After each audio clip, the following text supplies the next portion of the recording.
Drugs के seven को लेकर जिस स्तर का हंगामा इस समय हमारे देश में देखने को मिल रहा है, उसका पूरा फोकस इस समय केवल बॉलीवुड है। लेकिन ऐसा नहीं है कि ड्रग्स का कंजम्पशन केवल बॉलीवुड में होता है। हाँ, लेकिन ड्रग्स केस में फंस चुकी जया शाह ने एनसीबी की पूछताछ में सितारों का बचाव करने के लिए जिस तरह के तर्क दिए हैं, उनसे दिल्ली के जाने माने साइकियाट्रिस्ट एग्री नहीं करते हैं। क्या वाकई में ड्रग्स लेने से स्ट्रेस कम होता है?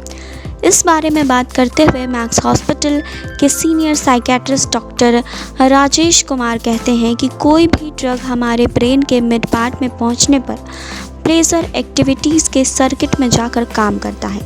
आमतौर पर ब्रेन का यह हिस्सा sex, food, pleasure activities, music आदि के कारण एक्टिव होता है।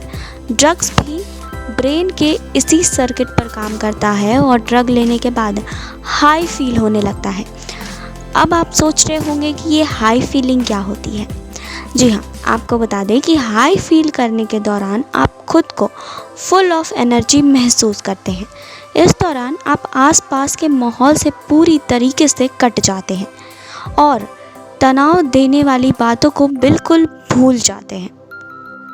जब व्यक्ति हाई फील करता है तो उसकी कंसंट्रेशन कम हो जाती है, जजमेंट पुअर हो जाता है और रीजनिंग में भी मुश्किल होती है। इस कारण उनका व्यवहार सामान्य स्थिति की अपेक्षा में बहुत अधिक बदल जाता है। इस अवस्था में लोगों का रोबरी, रेप, एक्सीडेंट और इम्पल्सिव बिहेवियर करना बहुत अधिक सामान्य एक्टिविटीज़ है। अक्सर इस हाई फील के दौरान व्यक्ति ऐसे काम नहीं कर पाता है जिनमें पूरे फोकस की ज़रूरत होती है।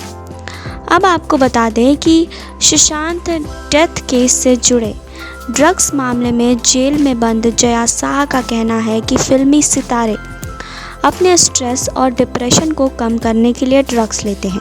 इस बारे में डॉक्टर राजेश कहते हैं कि यह पूरी तरह से एक मिथ है कि एंजाइटी और डिप्रेशन में लोग ड्रग्स लेते हैं।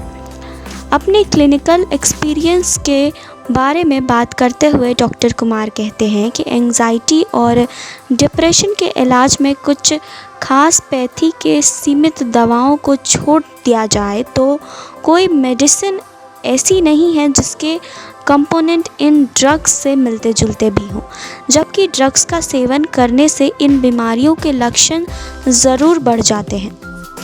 आमतौर पर एडिक्शन के शिकार लोग, फिर भले ही वे सेलिब्रिटी क्यों ना हो, ड्रग्स का सेवन फन के लिए करते हैं, लेकिन वो लोग हमेशा किसी और को अपने ड्रग्स एडिक्शन का कारण बताते हैं। मतलब वे अपने ऊपर जिम्मेदारी ना लेकर किसी और पर प्रोजेक्ट करते हैं या कहिए कि दोषी ठहराते हैं। इसे साइकोलॉजी की भाषा में डिफेंस मैकेनिज्म कहा जाता है। जी हाँ, ड्रग लेने वाले लोग अलग अलग कारण देते हैं कि हमने ड्रग का सेवन इस कारण किया या उस कारण किया।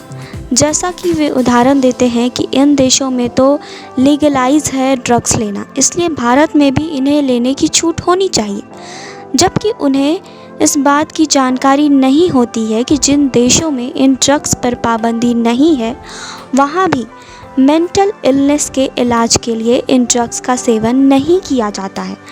आपको बता दें कि डॉक्टर राजेश कहते हैं कि जितना पेन आपको सफलता के स्तर पर पहुंचने के लिए लेना पड़ता है, उससे अधिक पेन आपको सफलता की ऊंचाई पर बने रहने के लिए भी लेना पड़ता है। लेकिन यह बात सिर्फ बॉलीवुड पर नहीं बल्कि हर प्रोफेशन पर लागू होती है। इसलिए इस कारण को वैलिड नहीं माना जा सकता है कि बॉलीवुड सितारे स्ट्रेस कंट्रोल करने के लिए ड्रग्स लेते हैं। डॉक्टर राजेश के अनुसार स्ट्रेस कम करने के लिए कोई दूसरे तरीके होते हैं जो आपको शारीरिक और मानसिक रूप से मजबूत बनाने का काम करते हैं। आपको बता दें कि इनमें माइंडफुलनेस प्रैक्टिस, मेडिटेशन, योगा और अन्य स्पिरिचुअल प्रैक्टिस की जा सकती है। आप साइकियाट्रिस्ट से ट्रीटमेंट, साइकोलॉजिस्ट से काउंसलिंग या फिर स्पिरिचुअल काउंसलिंग ले सकते हैं। ये भी स्ट्रेस से लड़ने के लिए हेल्दी तरीके हैं। यदि आप अपना तनाव कम करने के लिए ड्रग्स लेते हैं तो बस कुछ देर के लिए अपने स्ट्रेस को दूर कर पाते हैं, लेकिन इसके साथ ही खुद को अन्य समस्याओं में झोंक देते हैं। इनमें मेंटल और फिज़िकल दोनों तरह की बीमारियां शामिल होती है। जी हाँ, तो आप भी इस ड्रग्स के एडिक्शन से दूर रहें। और अपडेट्स के लिए आप जुड़े रहिए हमारे साथ। क्यूरेन ही आयुर्वेदा से सुरभि की रिपोर्ट।